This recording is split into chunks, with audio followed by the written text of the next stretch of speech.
Imagínate por un instante que estás sentado a la orilla de un río extranjero, lejos de todo lo que un día llamaste hogar. El templo donde creciste fue profanado. La ciudad santa donde tus padres oraron está rodeada de enemigos. Te arrancaron de tu tierra como si fueras ganado. Te llevaron encadenado caminando cientos de kilómetros y ahora vives en un lugar llamado Tel Aviv, junto a un canal artificial llamado Río Quebar, en las llanuras pantanosas de Babilonia. Tienes 30 años. Eres sacerdote por linaje, pero ya no puedes servir, porque el altar donde deberías ofrecer sacrificios está a más de 1000 kilómetros de distancia, en un templo que muy pronto será reducido a cenizas. Y fue exactamente en ese momento, en el 5.º día del 4.º mes, del 5.º año del exilio del rey Joaquín, más o menos en el año 593 a.C., que los cielos se rasgaron sobre la cabeza de ese hombre, y lo que él vio en aquel instante cambiaría para siempre la historia del misticismo judío, de la teología cristiana y de la forma en que la humanidad comprende la presencia de Dios en el universo.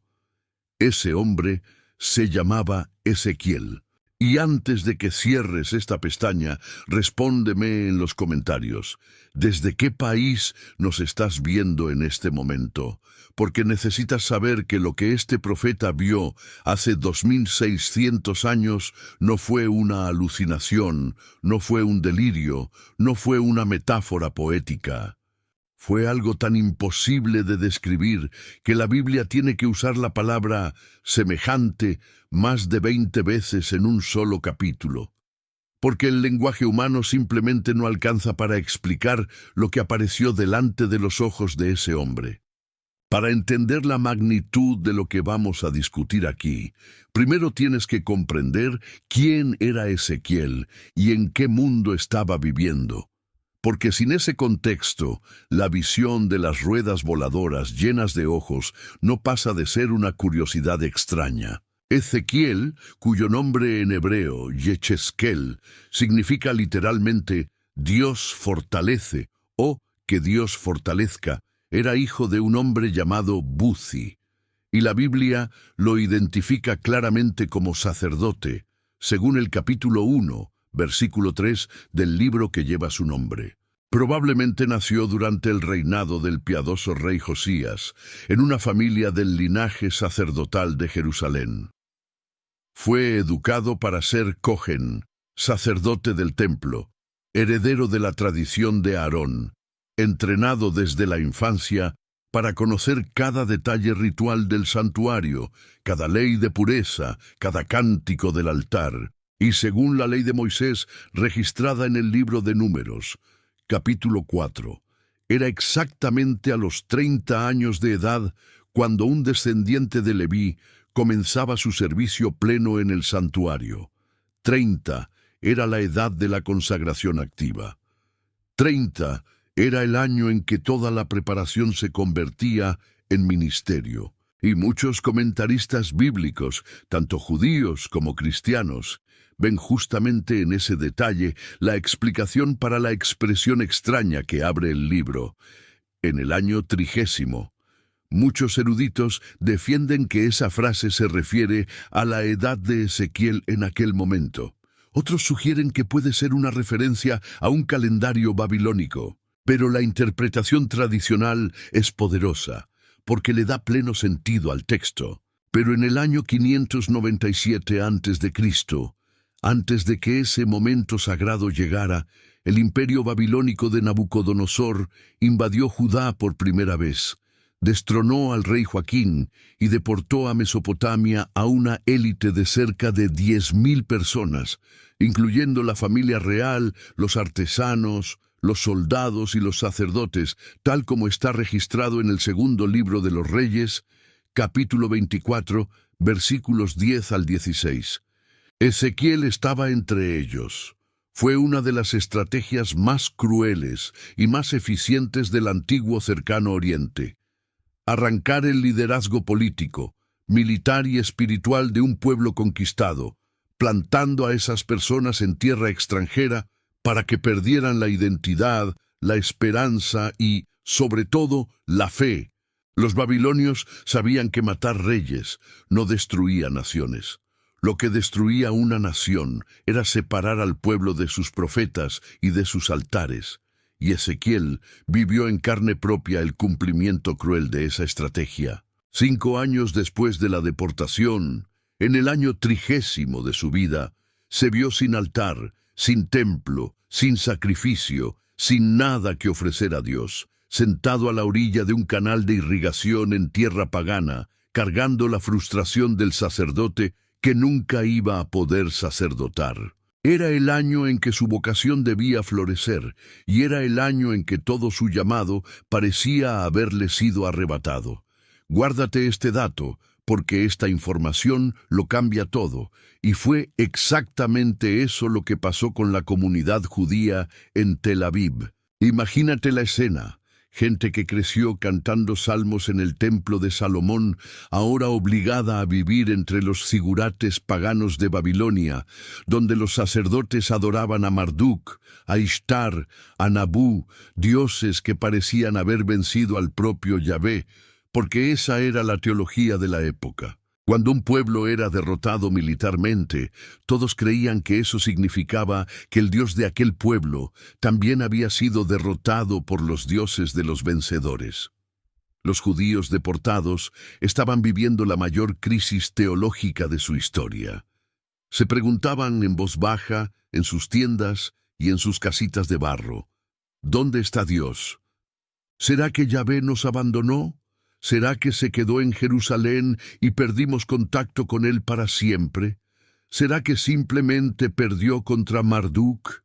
Y es en este contexto de desesperación teológica, de luto colectivo, de fe hecha pedazos, que Dios decide manifestarse, pero no de la forma que nadie imaginaba, no en Jerusalén, no en el templo, no en una montaña sagrada, sino en tierra pagana, sucia, profana, en medio del exilio, encima de un canal de irrigación llamado Quebar. Y esta es la primera lección que necesitamos absorber antes incluso de mirar la visión en sí. Dios rompe el cielo justo donde el ser humano cree que Él no está. Apunta esto, porque tú que me estás escuchando ahora, tal vez sintiendo que tu vida se convirtió en un exilio, tal vez pensando que Dios se olvidó de ti, necesitas entender que fue exactamente en este tipo de lugar donde Yahvé se le apareció a Ezequiel. Ahora, vamos a lo que de hecho ocurrió aquella tarde extraña junto al río Quebar. El texto sagrado dice que Ezequiel miró hacia el norte y vio venir del horizonte un viento huracanado, una gran nube con fuego que se enrollaba sobre sí mismo, y alrededor de ella un resplandor intenso. Y aquí ya existe una capa simbólica que muchas veces pasa desapercibida. El norte, en el imaginario del antiguo cercano oriente, era la dirección de donde venían los ejércitos invasores. Era la dirección de Babilonia respecto a Israel. El profeta Jeremías, contemporáneo de Ezequiel, escribió en el capítulo 1 de su libro, versículos 13 y 14, que vio una olla hirviendo inclinada hacia el norte.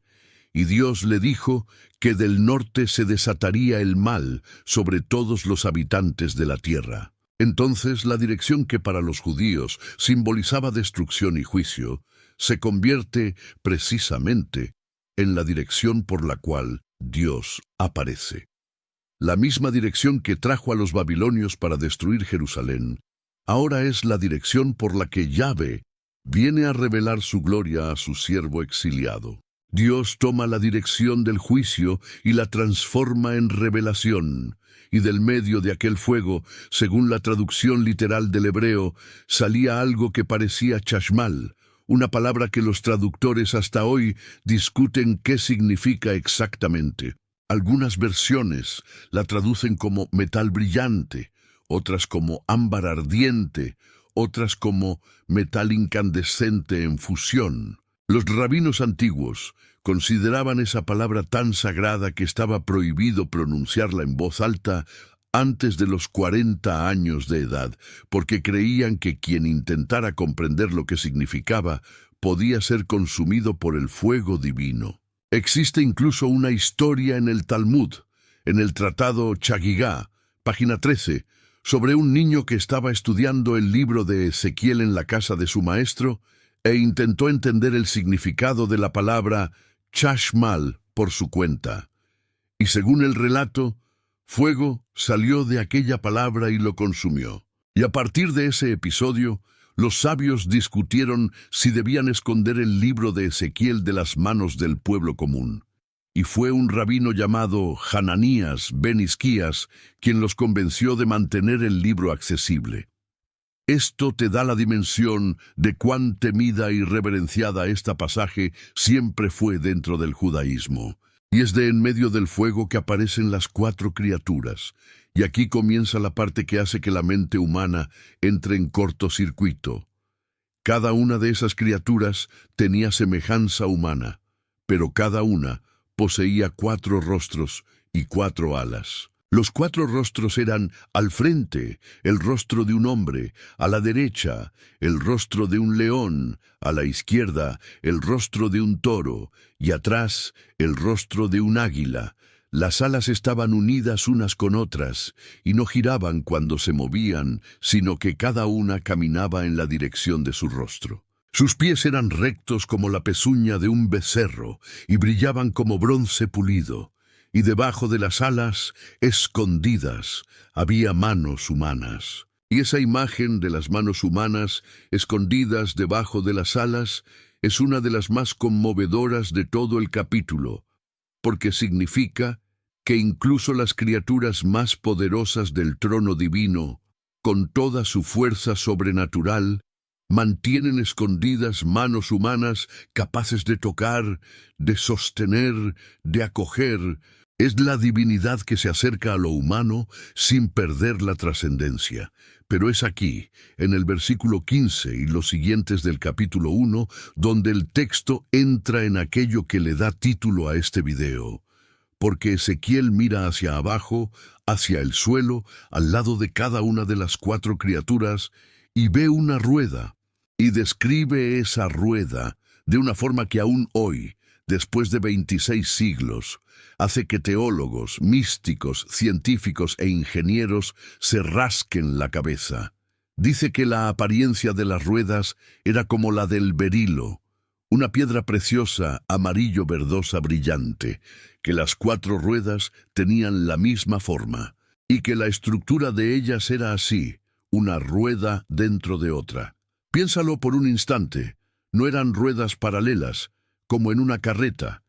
Eran ruedas entrelazadas, atravesándose mutuamente en ángulos perpendiculares, de modo que el objeto pudiera moverse en cualquier dirección sin tener que girar. Y como si eso ya no fuera suficiente, Ezequiel agrega la frase que hace que este título exista. Sus aros eran altos y espantosos, y los aros de las 4 ruedas estaban llenos de ojos alrededor.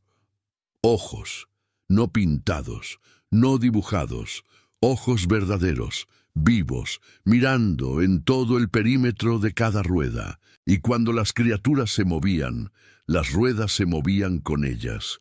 Cuando las criaturas se levantaban de la tierra, las ruedas se levantaban también, porque, según la expresión hebrea usada por el profeta, el espíritu de los seres vivientes estaba en las ruedas. No eran mecánicas, eran vivas. Y sobre todo esto, sobre las cabezas de las criaturas, había una expansión semejante a cristal terrible, deslumbrante, extendida como un firmamento brillante. Y sobre ese firmamento había un trono, semejante a la piedra de zafiro, y sobre el trono una figura con apariencia humana, envuelta en fuego, con un arco iris alrededor, como el arco que aparece en las nubes en día de lluvia. Y Ezequiel cae con el rostro en tierra, porque acaba de entender lo que está viendo. Está viendo el trono de Yahvé.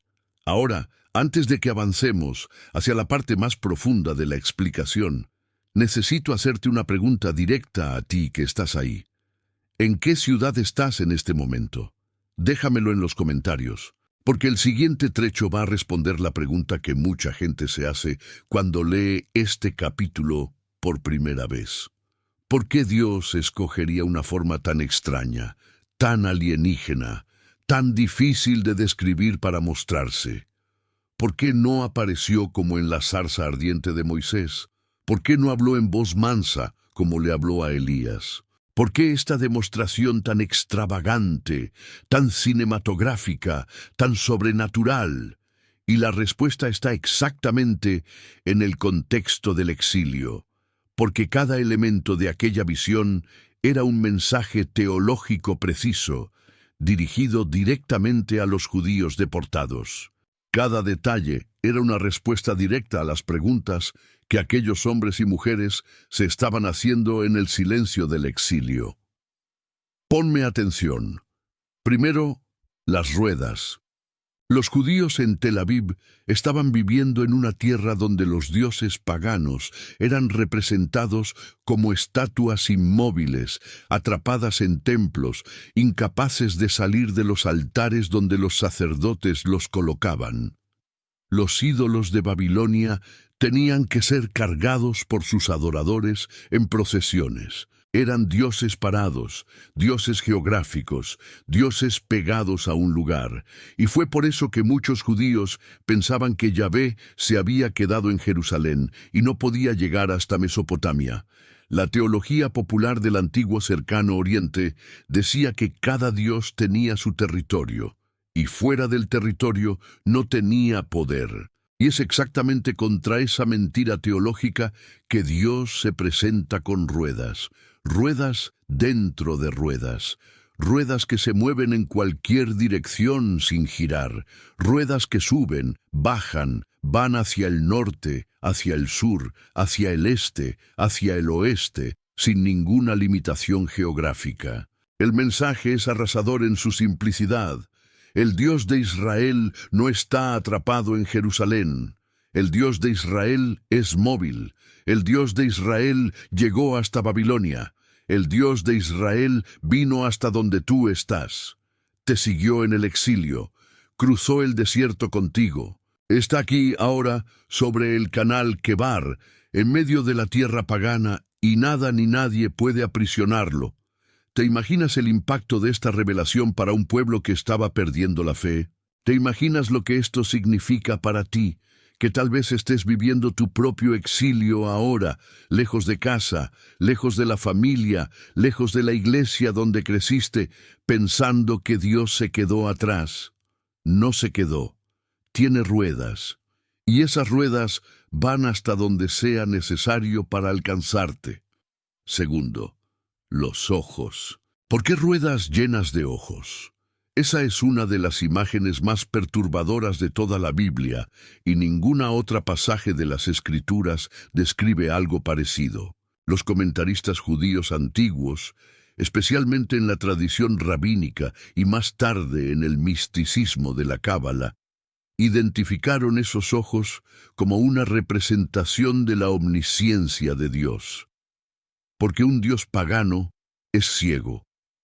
Un ídolo de piedra no ve nada. El salmista en el Salmo 115, versículos 5 al 7, se burla exactamente de esto cuando dice que los ídolos de los paganos tienen boca, pero no hablan, tienen ojos, pero no ven, tienen oídos, pero no oyen, tienen narices, pero no huelen, tienen manos, pero no palpan, tienen pies, pero no caminan. Y aquí, en el exilio, Dios se manifiesta con ojos por todos lados, en todas las ruedas, en todas las direcciones. El mensaje es cristalino. El Dios de Israel ve todo. Ve lo que está pasando en Jerusalén. Ve lo que está pasando en Babilonia. Ve lo que está pasando dentro del palacio de Nabucodonosor. Ve las lágrimas de los exiliados. Ve los pecados de los sacerdotes que se quedaron atrás. Ve lo que nadie más puede ver. No hay escondite, no hay rincón oscuro, No hay momento privado donde Yahvé no esté mirando. Y para el exiliado que pensaba que Dios ya no estaba viendo su sufrimiento, esta imagen es un terremoto teológico. Dios te ve, aún aquí, aún ahora, aún en ese pedazo de suelo extranjero donde estás viviendo. Y para el pecador que pensaba que podía esconderse en el exilio, creyendo que lejos del templo podía hacer lo que quisiera, el mensaje también es claro. No te puedes esconder. Tiene ojos en todas las ruedas. Te ve en cualquier dirección hacia donde vayas. Tercero, las 4 criaturas con 4 rostros. Aquí la teología se profundiza aún más. Los 4 rostros, el del hombre, del león, del toro y del águila, fueron identificados por la tradición cristiana antigua, desde los tiempos de Ireneo de Lyon en el siglo II, como una figura de los 4 evangelios canónicos. La atribución más difundida hoy, que se consolidó a través de los escritos de San Jerónimo en el siglo IV, asocia el hombre con el Evangelio de Mateo, porque Mateo comienza con la genealogía humana de Jesús. El león con el Evangelio de Marcos, porque Marcos comienza con la voz que clama en el desierto como el rugido de un león. El toro con el Evangelio de Lucas, porque Lucas comienza en el templo con el sacerdote Zacarías ofreciendo incienso. Y el toro era el animal de sacrificio sacerdotal. Y el águila con el Evangelio de Juan, cuyo Evangelio comienza en las alturas, con el Verbo que estaba con Dios en el principio, volando alto como un águila teológica sobre la historia. Pero incluso dentro del judaísmo, antes del cristianismo, los 4 rostros ya tenían significado. Representaban toda la creación animal: el hombre, cumbre de la creación racional; el león, rey de los animales salvajes; el toro, rey de los animales domésticos; y el águila, reina de las aves. En otras palabras, todo el reino animal, toda criatura viviente, está representada sosteniendo el trono de Dios. ¿Y qué significa esto? Significa que Yahvé no es el Dios de un pueblo solamente, no es el Dios de una raza solamente, no es el Dios de los judíos únicamente. Él es el soberano de toda la creación. Todos los reinos, todas las naciones, todos los imperios, incluyendo Babilonia, incluyendo Nabucodonosor, están debajo de su trono. Y esa era una respuesta directa al pavor de los exiliados, que creían que estaban debajo del trono del emperador babilónico.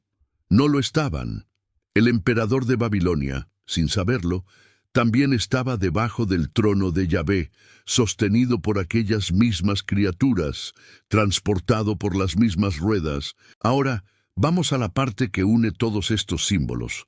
Los místicos judíos medievales le dieron un nombre a esta visión: Merkabá, palabra hebrea que significa carro.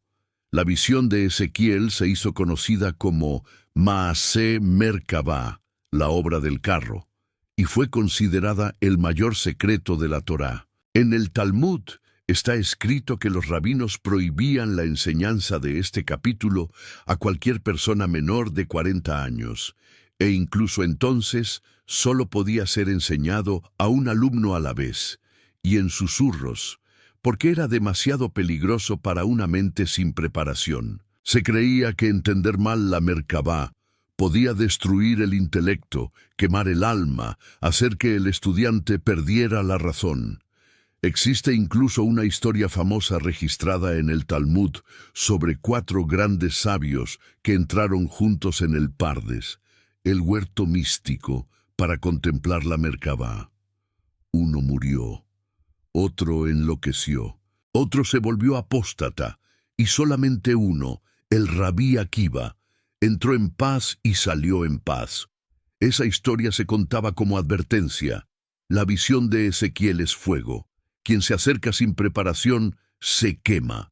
Por eso, durante más de 1000 años, el capítulo 1 de Ezequiel fue protegido como el corazón más íntimo de la espiritualidad judía. Y es de esta visión que nace, siglos más tarde, Toda la tradición mística de la Cábala, con sus 10 niveles del trono, sus 7 esferas celestiales, sus palacios ascendentes descritos en la literatura Gejalot, que significa exactamente palacios en hebreo. Pero todo, absolutamente todo, comienza aquella tarde junto al río Quebar, con un sacerdote exiliado de 30 años mirando hacia el norte y viendo lo imposible. Y necesitas entender una cosa importante. Hasta Ezequiel, según la tradición judía, solamente Moisés había visto algo comparable a la gloria directa de Yahvé, y aún Moisés solo vio por una hendidura de la roca, sin poder mirar de frente.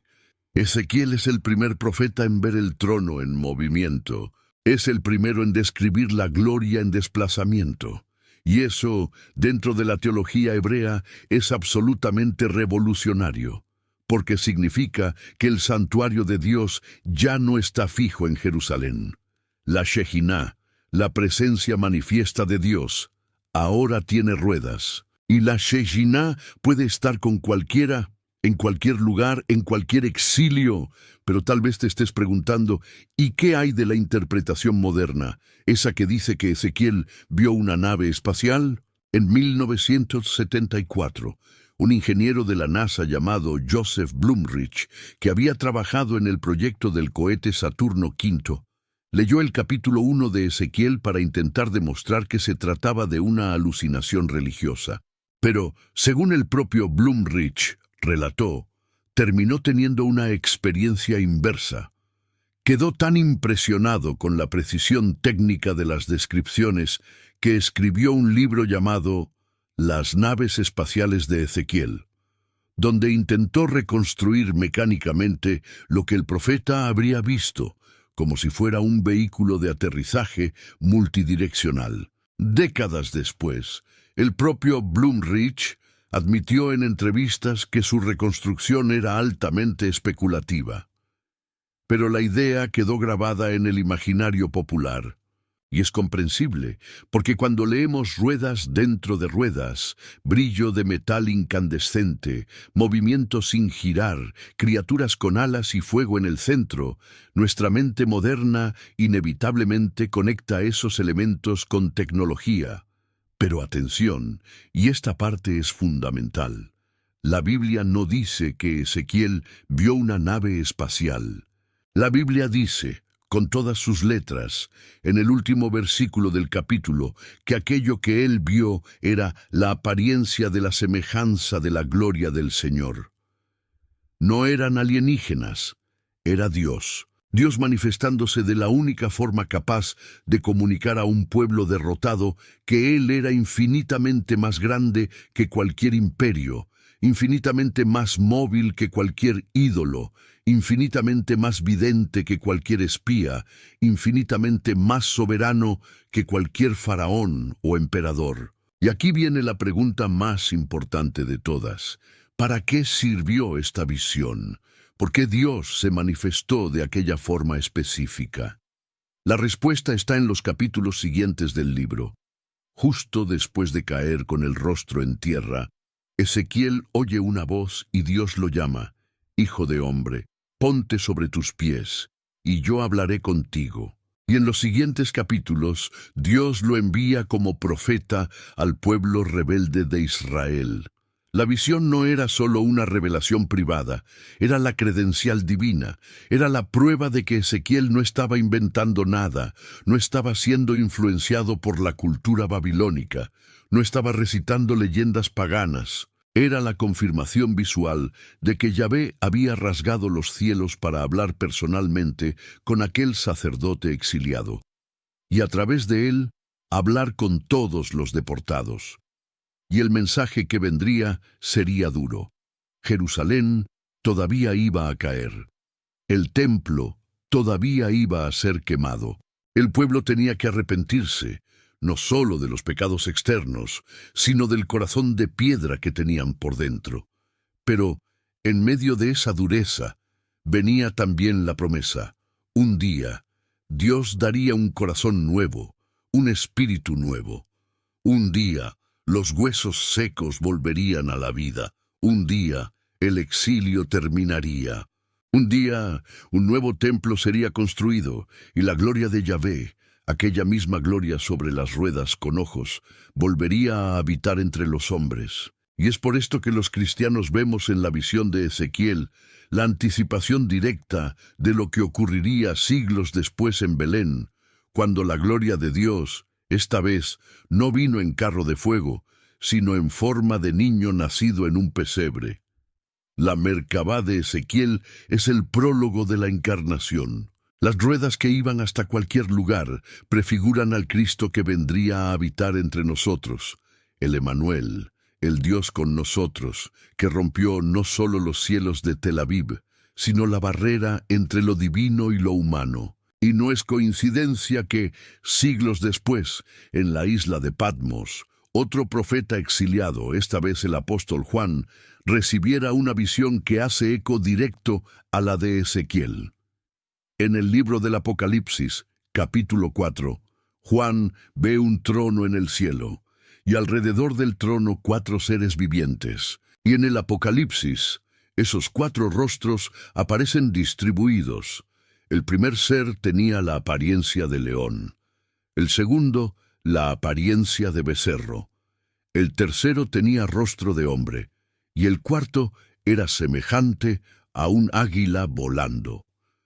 Los mismos 4 símbolos de la visión de Ezequiel reaparecen, pero ahora repartidos entre las criaturas. Y el detalle que Juan agrega, palabra por palabra, es decisivo. Dice que esas criaturas estaban llenas de ojos por dentro y por fuera. Los mismos ojos que estaban en las ruedas de Ezequiel aparecen ahora también sobre los propios seres vivientes. Es la misma teología, ampliada, expandida, completada en la revelación cristiana. Y alrededor del trono, Juan ve el mismo arco iris que Ezequiel vio, descrito ahora como semejante a la esmeralda, y sobre el trono, esta vez, aparece también aquel a quien Juan llama el Cordero, que fue muerto y está vivo para siempre. La Merkabá nunca se detuvo. Siguió rodando desde Babilonia hasta Patmos, y desde la revelación dada a Juan, sigue rodando hasta el corazón de cada cristiano que abre la Biblia hoy, en cualquier rincón del mundo, y descubre que este Dios de ruedas y ojos es el mismo que continúa moviéndose, viendo, hablando, salvando. Y entonces, después de todo esto, después de 26 siglos, ¿qué tiene esta visión que decirte a ti que estás ahí, escuchando esta historia? Te dice que no estás solo en tu exilio, sea cual sea, que el Dios que se le apareció a Ezequiel no está atrapado en una iglesia, en una denominación, en un país, en una época. Tiene ruedas, se mueve, llega.